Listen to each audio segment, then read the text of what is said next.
Pues decía, hemos tenido 3 exposiciones que revelan cómo la ciencia sirve a la sociedad. Pero ustedes también están interesados en conocer cómo se hace ciencia. Cómo se construye la ciencia, la metodología de la ciencia. Y ese es el tema que vamos a escuchar en breves instantes. Es el doctor Harvey Arellano García, investigador y profesor titulado de las universidades de Bradford en el Reino Unido y también en la Universidad Técnica de Berlín en Alemania.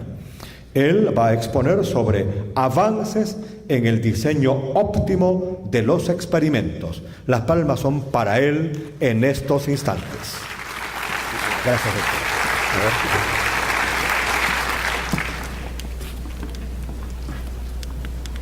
doctor. Ok. Bueno, antes que nada, buenos días a toda la audiencia. Mi nombre es Harvey Arellano García, soy profesor principal de la Universidad de Bradford en el Reino Unido y a la vez profesor titulado en la Universidad Técnica de Berlín y de Brandenburgo en Alemania. En mi actividad académica en los últimos 15 años he tenido la oportunidad de participar en distintos eventos internacionales, en muchos de ellos también en Latinoamérica. Para mí es una ocasión especial porque es la primera plenaria en este contexto que tengo en Lima, en Perú, y más aún contento de compartir con ustedes esta experiencia. A su vez quiero dar las gracias al doctor Modesto Montoya y al profesor Jorge Seminario de Texas A&M por la invitación. El tema que he escogido es precisamente una convergencia de mis actividades. Mi grupo de investigación se dedica en el campo académico no solamente a la parte experimental, sino a la parte teórica.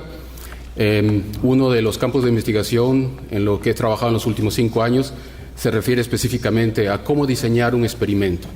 Esto no solamente es importante en el tema que concierne las investigaciones, pero también la educación, porque cuando uno trabaja en laboratorio, ya sea en laboratorio o pilotaje en distintas escalas, la pregunta siempre es, sobre todo cuando tiene que trabajar con sistemas desconocidos, donde no se tiene mucha investigación, cómo aplicar los experimentos, cómo desarrollarlos, cómo obtener datos, qué hacer con los datos, cómo valorar los datos y qué información o contenido proviene de todos ellos. Esto no es solamente una pregunta técnica, sino también una pregunta económica, ya que para evaluar todos esos experimentos requiere tiempo y están implicados también costos. Empecemos con la gráfica que está aquí. A pesar de que este es un sistema técnico de aplicación en proceso industrial químico, las teorías explicadas aquí en forma breve son aplicables a todo tipo de sistema, inclusive sistemas celulares, y como repito otra vez, en todos aquellos donde ustedes tengan que manipular el sistema para obtener información a través de los distintos experimentos. Por ejemplo, si uno quisiese ocuparse con la transferencia de masa de calor en cierto sistema, o si, por ejemplo, está interesado en saber cómo se forman las diversas cotas que después forman caudales dentro de un cambio de fase, por ejemplo, un condensador, o, por ejemplo, si se trata de la cinética dentro de un reactor. En todo este tipo de preguntas, o inclusive en la parte de Fluid Dynamics, uno tiene que siempre hacerse la pregunta cómo poder hacer una predicción de todo este tipo de fenómenos, ¿no? Y más aún si se trata de procesos importantes o procesos industriales. Eso significa que al final lo que uno necesita es un llamado modelo, un modelo que a uno le puede ayudar a predecir el comportamiento del sistema técnico a tratar. Esto es algo muy importante y cada vez más porque, como vamos a detallar en las siguientes, en los distintos gráficas, con el avance de la tecnología también tenemos los avances con respecto a los equipos de medición y con ello también la información que se obtiene. Como le mencionaba antes, si nosotros tratamos de manejar todo este tipo de complejidad que está agrupado en los distintos sistemas con los que trabajamos, o en especial en todos aquellos sistemas de los que se tiene poca información o muy vaga información, es importante saber de que son muchos fenómenos los que tratamos de manejar, como difusión, intercambio de masa y energía. Puede ser un proceso químico, puede ser inclusive un proceso biológico, y muchas veces inclusive los sistemas no son de una sola fase, sino son de 2, inclusive 3 hasta 4 fases, y la pregunta es precisamente cómo tratar con ese tipo de sistemas. Hasta el día de hoy, por ejemplo, en la industria química no existe ningún sistema estándar con el cual se pueda hacer el diseño de plantas, por ejemplo, con sistemas de más de 2 fases. Es más, si tenemos, por ejemplo, 2 fases líquidas, una de vapor y una de sólida, hasta el día de hoy no hay ningún sistema estándar para trabajar con ellos. Así que aún estamos en pleno desarrollo y precisamente uno es de los métodos que nos puede ayudar a trabajar con ello. Tengo un problema acá con el pointer. Ok. A ver si podemos regresar otra vez. No, al parecer se ha congelado. Lo que quería explicar aquí al lado izquierdo es como le mencionaba antes, que tenemos distintos campos de investigación a nivel internacional, por ejemplo, tratando de identificar la mejora con respecto a los modelos y la parte experimental. Hay gente, por ejemplo, que se ha especializado en el área de desarrollar nuevos tipos de medición con alta fidelidad. Hay otros grupos de investigaciones que trabajan más que nada en la parte técnica con el desarrollo de métodos numéricos, por ejemplo, para trabajar en la área de modelos o simulación. O también muchos de ellos en distintas disciplinas, como en la parte de control o en la parte de ingeniería química, industrial o mecánica, trabajan en distintas áreas. Pero la idea detrás de todo ello es combinar todos los esfuerzos y los avances que existen en ellas con el fin de desarrollar un método en el cual converjan todos este tipo de disciplinas, que es al final el método de desarrollo, del método de diseño óptimo de experimentos, que es muy relevante actualmente para la industria, sobre todo, como lo mencionaba antes, para sistemas más complejos, por ejemplo, sistemas biológicos o en particular la industria farmacéutica. Ok, ¿cómo se ha trabajado hasta el día de hoy? Normalmente, y se sigue trabajando inclusive en industria y en algunos campos de investigación, cuando se trata de trabajar con un sistema, se ven todos los sistemas o los fenómenos al mismo tiempo. Se trata de desarrollar con mucho esfuerzo también métodos de simulación, la parte numérica, y al final, ¿qué se hace? Se tiene el modelo, se tienen los datos y se trata de comparar y evaluar el modelo desarrollado. Pero esto, en este caso, es un método de evaluación de un solo modelo y no necesariamente la identificación del modelo correcto. El método parece ser que... ¿Puede darle, por favor, para avanzar? El método propuesto es cómo coordinar no solamente los avances dentro de la parte numérica para el desarrollo del modelo, pero sino también la parte experimental, de tal manera que nosotros, a medida que avanzamos con los datos generados, podemos mejorar el modelo desarrollado y evitar todos los errores también que ocurren sencillamente cuando uno trabaja en la parte experimental, aparte de las incertidumbres que también se ocasionan durante los experimentos. Entonces, al final, lo que queremos es una identificación y validación, por supuesto, de un modelo, pero no solamente el modelo, sino de la estructura del modelo y sus parámetros. Esta es una presentación que resume prácticamente el proceso a seguir, y hay muchos grupos a nivel mundial trabajando en esto. En particular he tomado esta del grupo del profesor Marquardt, que trabajaba ante la Universidad de Aachen, con lo que hemos también tenido distintos intercambios.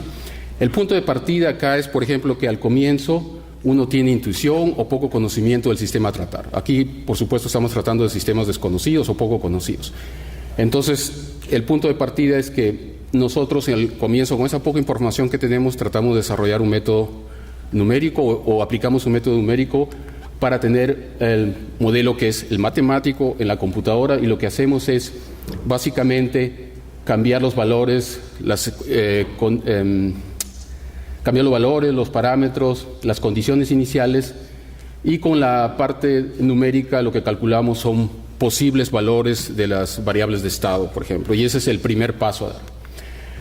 Lo que a continuación hacemos, si es que uno tiene la suerte de tener la parte experimental o sobre los equipos, y como repito, esto no solamente es en el campo de investigación, pero también en el campo de enseñanza en las universidades, que espero algo así se haga, donde precisamente se dé protocolos de investigación y, mejor dicho, los protocolos para los experimentos. Basados en estos resultados podemos empezar a pensar o elucidar cómo es que va a ser el experimento. Y no solamente los parámetros y las condiciones del experimento, sino también las técnicas a utilizar, porque todos esos resultados o las variables que son tomadas del experimento requieren también un estudio. ¿A qué me refiero? Por ejemplo, la fidelidad de los resultados, la calidad de los datos medidos y cuáles son los errores que se consigue utilizando las distintas técnicas para tomar medidas. Lo que se puede hacer al final de esto, una vez que ha desarrollado los experimentos, uno ha colectado los datos, tiene las primeras ideas con respecto al modelo, lo que se trata de hacer es la solución de un problema numérico llamado, un problema numérico para encontrar los valores de los parámetros. Muchas veces son llamados los problemas inversos también. Lo que se puede hacer también en esta fase es incluir la información con respecto a la calibración de los sensores e inclusive comenzar a pensar con respecto a la calidad de los modelos, es decir, si la estructura del modelo es la adecuada o no, con lo que hemos empezado. Al finalizar este paso, viene recién lo que se llama el diseño óptimo de experimentos, porque al comienzo uno tiene que generar información suficiente para estar informado no solamente con respecto al modelo, sino también al experimento en sí. El diseño de experimentos no es otra cosa que la solución de un problema de optimización, esa es la parte numérica, que nos va a decir precisamente cómo diseñar las condiciones del próximo experimento para maximizar el contenido de información del sistema a tratar. Aquí cerramos el ciclo y después de hacerlo la primera vez, con el segundo ciclo tenemos la ventaja de que podemos ya con los nuevos resultados adquiridos extender prácticamente el conocimiento que tenemos, que se supone debería ser mayor con el que comenzamos. Lo mismo ocurre con respecto a las mejoras en el modelo y al final, por supuesto, a medida que vamos haciéndolo en forma iterativa, también podemos ganar información a cómo desarrollar, mejor dicho, cómo resolver el problema de optimización. ¿Qué significa el problema de optimización? Lo mencioné antes. Para resolver el problema de optimización necesitamos métodos numéricos, eso es en la parte de matemática, por decirlo así, pero lo que nos va a dar los resultados de esta parte numérica es lo siguiente. Y en lugar de utilizar ecuaciones, lo que he hecho aquí es, en palabras, tratar de definir el problema. Lo que está dado prácticamente es un modelo dinámico del sistema con los parámetros iniciales. Lo que conocemos es, de repente, en cierta forma, es el espacio en el que vamos a buscar los valores adecuados. Y a su vez todos aquellos valores o las variables que van a ser manipuladas, como también, y eso es importante, no lo había mencionado antes, no solamente son los valores iniciales, no solamente son, por ejemplo, los parámetros de entrada al sistema, también puede ser inclusive los lugares donde se van a llevar a cabo las mediciones. Si usted se puede imaginar un tubo, un reactor en tubo, por ejemplo, y usted tiene el dinero solamente para 3 medidores, la pregunta es dónde poner los 3 medidores, los pone los 3 al comienzo, al final del tubo lo distribuye en forma equidistante. Esa no es una pregunta trivial. En algunos sistemas tienen que ser contestados basados, por supuesto, en ese tipo de métodos porque le ayudará. Lo más lógico sería, bueno, si no alcanzan 3, compramos 5 o 6, pero también es una cuestión económica. Bueno, continuando con esto, les mencionaba que esa es la parte que supone que estar dada. Al final lo que nosotros vamos a encontrar es un vector con valores que nos va a decir a nosotros cómo planear el experimento de tal manera que al final podemos encontrar o incrementar la fidelidad de la información con respecto al sistema que tratamos. Cuando se trata del diseño óptimo de experimentos hay 2 tipos de métodos, mejor dicho, hay 2 fines. El primero es cuando nosotros no tenemos todavía decidida la estructura del modelo o por lo menos no sabemos exactamente cuál de todos los modelos desarrollados es aplicable a este sistema. ¿Por qué pasa esto? ¿Por qué? Por ejemplo, pensando en un sistema, un filtro, ¿no? Si uno tiene un filtro, este filtro, por ejemplo, al comienzo puede utilizar un modelo específico, pero por ejemplo con el tiempo de trabajo del filtro se forma lo que se llama el fouling en el filtro, entonces es muy probable que otro modelo sea aplicable. Lo que quiero decir es que en diversos sistemas con los que uno se trata hay parámetros que con el tiempo van teniendo influencia dentro del sistema, de tal manera que el modelo puede cambiar. Esto es en particular muy conocido en los sistemas biológicos, en los sistemas de fermentación, donde el metabolismo cambia, pero uno no sabe exactamente cuándo ocurre eso. De tal manera de que uno no solamente tiene un modelo, sino puede acabar teniendo una variedad de modelos, o inclusive cuando tiene una reacción química y trata de determinar cuál es el modelo que con toda veracidad le va a dar los resultados más eficientes en términos de predicción. Entonces, para ello lo que se puede hacer es aplicar la primera fase, la llamada discriminación de modelos, es decir, nosotros tenemos varios modelos, varios candidatos. Primero resolvemos el problema de optimización que mencioné antes, uno los aplica estos resultados al experimento y con los resultados del experimento lo que tenemos son valores y estos son analizados y esto se hace se repite en forma iterativa como lo mencioné en la gráfica anterior. El resultado de esto va a ser que nosotros vamos a determinar la estructura del modelo determinado. Después de haber acabado con la estructura del modelo, viene el segundo paso, que es la parte de la estimación de parámetros. Si usted ya tiene la estructura del modelo predeterminada, como en muchos de los procesos industriales, por ejemplo en la industria petroquímica, no hay necesidad necesariamente en muchos de los procesos de hacer esta parte. Uno puede empezar directamente acá cuando ya tiene determinada la estructura del modelo. Y como le decía, esto se aplica a todo tipo de sistema o parte técnica, no tiene que ver solamente con la parte química, para todo tipo de sistema en la que uno puede definir un balance con entradas y salidas. Y aquí otra vez la misma estrategia, se resuelve el problema de optimización, se aplican los valores al experimento, se hace el análisis de todos los valores, que son más que nada métodos estadísticos, y al final lo que uno tiene son los valores optimales para los parámetros dentro del modelo. Yo sé que estamos aquí en un público heterogéneo, de tal manera que no se preocupen, no vamos a entrar en detalle a esto. Lo que quiero solamente mencionar es un proyecto de 6 universidades en Alemania en el que estuve trabajando hasta el año 2013. Es un proyecto bastante interesante porque se trabajó desde el laboratorio, por decirlo así, la creación de un nuevo proceso, hasta la parte de pilotaje en mini plan e inclusive también los primeros resultados para la implementación en la parte industrial. Lo que quería mostrar aquí brevemente la complejidad del tipo de reacción con el que se estaba tratando, y tiene también un valor industrial porque hasta ese momento las ganancias solamente se habían limitado a los valores hasta carbono menores de 8, y lo que se trataba era trabajar aquí en valores mucho más altos. Entonces la idea al comienzo es, ok, tenemos los datos principales y hay 2 tipos de procesos que son propuestos, ¿no? Como también se hace en el campo industrial. Entonces, para la gente que trabaja en el área de ingeniería química, esto es algo fácil de identificar. Lo que se tiene es el reactor, y aparte del reactor, después del reactor tenemos la parte de tratamiento, de purificación, etc. Lo mismo ocurre así, acá. La diferencia es el tipo de reactores, la forma de reactores, el diseño de los reactores y, por supuesto, el tipo de unidades que trabajan después de eso. Entonces, por ejemplo, la primera parte y la más relevante es ocuparse de la parte de reacción, y para ello trabajamos, por ejemplo, en conjunto con el Max Planck Institute en Alemania, tratando de elucidar cómo es que funciona el sistema de reacción en este sistema tan complejo. Para ello se tiene que entender, ¿le puede dar por favor otra vez al teclado? ¿Una vez? Dele 4 veces de frente para avanzar. Exacto, no, uno de regreso, por favor. Que para tratar de entender este tipo de sistema son varios modelos que se desarrollan sin necesariamente entender exactamente qué pasa detrás de eso. Uno puede entender que es bastante complejo porque aquí se ven una cantidad relativamente grande de parámetros a estimar, y esto lo hace aún más complejo, no solamente en la parte experimental, pero también en la parte técnica para determinar los valores apropiados de los parámetros. Ahora, ¿qué implica eso? Implica en primera línea... Es el control. ¿Perdón? Esto es para adelantar. Sí, gracias. En primera línea, que aún tratando a un sistema que se puede ver relativamente sencillo, que es un reactor, son muchas las decisiones a considerar y también las limitaciones. Por ejemplo, el proceso es un proceso dinámico, y todos aquellos que trabajan en la parte numérica saben que eso es un reto. Aparte de eso, tratar de determinar las condiciones iniciales. También tenemos restricciones no solamente de las variables de estado, sino también dentro del mismo proceso, por ejemplo, que la temperatura o la presión no debe exceder ciertos límites.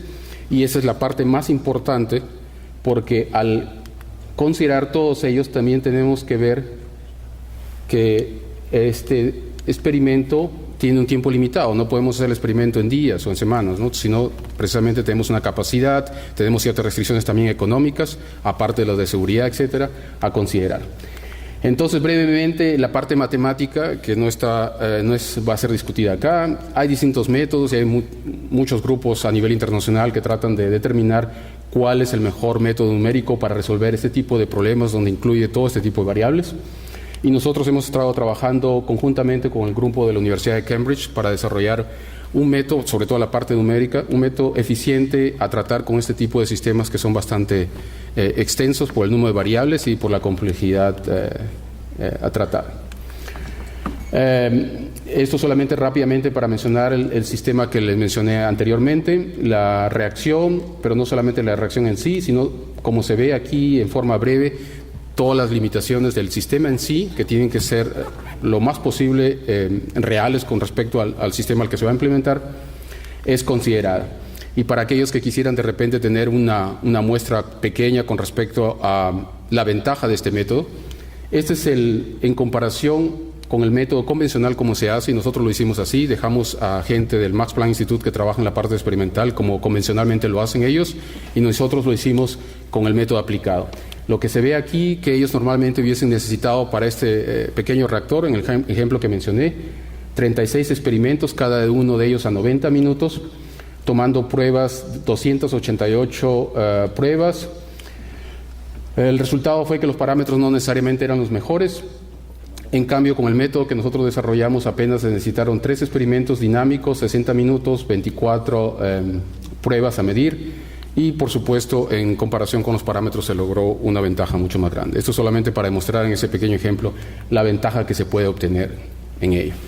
¿Por qué son avances lo que estoy discutiendo acá? Son avances precisamente en la parte numérica, que nosotros trabajamos prácticamente en la frontera con respecto a los métodos numéricos, también en la parte de la aplicación a sistemas reales y una nueva idea para todas aquellas personas aquí, asistentes, ingenieros en la parte de área, control, en la parte numérica, es la parte de la implementación de este método en línea. Eso quiere decir, en lugar de planear los experimentos, ir a la parte experimental y ver los resultados, la idea aquí, y es casi inmanente, es hacerlo en línea, es decir, en medida que va corriendo el experimento y se va colectando los datos, se puede excitar el sistema para generar la información de alto contenido y con ello precisamente de forma regresiva ser aplicada al sistema a estudiar o ganar mayor conocimiento sin dejar el experimento de lado, ¿no? Porque como le decía al comienzo es diseñar la estrategia para los experimentos, hacer los experimentos, colectar los datos, evaluar y regresar. Y aquí la idea detrás de ello sería hacerlo en una forma en línea, porque si comparamos, por ejemplo, y esta es la parte más técnica con respecto a control, cuando se aplica control, la idea es implementar los datos, implementar la estrategia en el experimento, los datos experimentales, evaluarlos en el experimento, determinar los parámetros y hacerlo en forma cíclica. Esto tiene diversas desventajas, entre otras, por ejemplo, y la más relevante es precisamente que no se pueden mantener los valores de frontera de los distintos parámetros, ¿no? Por ejemplo, mayor o menor que cierta temperatura, mayor o menor que cierto flujo. Lo que nosotros proponemos y está siendo aplicado sobre todo a sistemas biológicos es, por ejemplo, el uso precisamente de diseño optimal de experimentos en combinación con el loop de control como se conoce. Y aquí prácticamente lo que se determina en esta folio, y por razones de tiempo voy a pasar bastante rápido. A todas aquellas personas que estén interesadas en esto, en la pausa me pueden hablar. Yo con mucho gusto le daría también lo que he presentado acá. Y esto no dicen más que nada que la aplicación del método que le mencionaba antes, diseño optimal de experimentos en línea, ¿no? Y estos son los distintos pasos a seguir, en los cuales se empieza con los primeros datos generados, luego la estimación de parámetros, pero si uno tiene una cantidad larga de parámetros, por decirle 15 o 18, un estudio previo tiene que ser hecho para determinar cuáles son el grupo menor del cual se puede obtener la información más alta. Y se repite esto en forma cíclica. De regreso otra vez a lo que había mencionado al comienzo, en este grupo de investigación, y lo que le mencioné brevemente, perdón, yo creo que esto fue demasiado lejos, hablamos con respecto a la reacción. Entonces la pregunta es, una vez que se hizo con el reactor, se puede hacer también con las unidades subsiguientes y analizar todo el sistema. Esto converge en algo que estamos trabajando actualmente en el Reino Unido, que es un nuevo sistema de simulación donde efectivamente se puede incluir no solamente los datos, pero también el diseño optimal de experimentos. ¿Para qué? Para hacerlo con todas las distintas unidades, por ejemplo, cuando se trabaja de la cinética, coleccionar todos los modelos y los datos variables, transporte, difusión, todos ellos convergen en una síntesis no solamente del proceso, pero en este caso de modelos. La conjunción de todos ellos con unidades al final nos tiene que dar los datos que se necesitan para poder representar el proceso en general. Por razón de tiempo voy a saltar esto y voy directo a la parte industrial. Nosotros tuvimos una cooperación con una de las firmas más largas en Alemania para probar este método.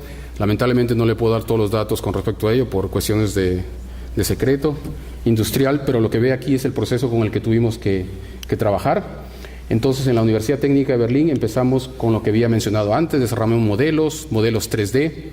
Aquí se ven las distintas unidades en preparación para el módulo que construimos basado en este método. Al final, acá estamos en la parte técnica con los asistentes. Estos trabajos se hacen también con estudiantes de maestría y con estudiantes de los primeros 3 años, donde ellos también con sus tesis contribuyen también a este tipo de trabajo académico. Esta es la parte final de la construcción. ¿Y por qué lo hacemos en forma modular? ¿Por qué? Porque después de terminar y verificar el modelo en la universidad, eso fue transportado 600 kilómetros hacia la planta real. Y lo que vemos aquí atrás es la planta de esta firma que le mencioné antes. Y este módulo que fue desarrollado en la universidad fue integrado, aquí lo vemos, con las distintas conexiones, al sistema real. Esto ofrece la ventaja de que no solamente podemos verificar el sistema en condiciones reales, sino también de que podemos trabajar con componentes que no necesariamente son permitidas dentro del contexto de una universidad y por seguridad.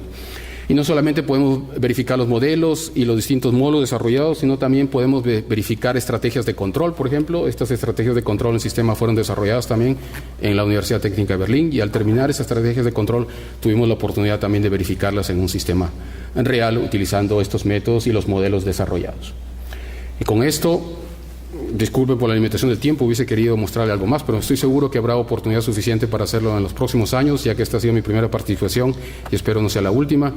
Espero que esto también sirva una plataforma de discusión. Yo he trabajado muchos años en Alemania, ahora lo estoy haciendo en el Reino Unido.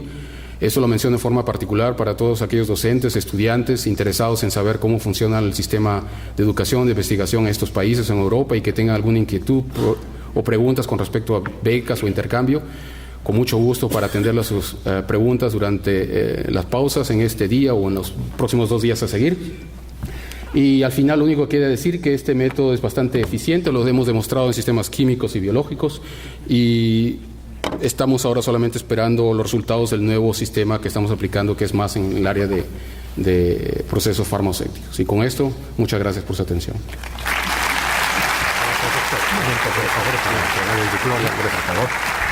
Muchas gracias al doctor por su exposición. En estos instantes la señorita Jacqueline va a acercarse para hacer la entrega del diploma que expresa nuestro reconocimiento. Es el doctor Harvey Arellano García, que nos ha expuesto sobre avances en diseño óptimo de experimentos. Las palmas de todos nosotros rubrican el sincero agradecimiento por su participación. En cada tema hubiéramos querido tener más tiempo, horas quizás, porque son temas de fondo. Bueno, aquí está el aporte de nuestros distinguidos invitados para que ustedes sigan profundizando, sigan debatiendo estos temas que interesan al Perú.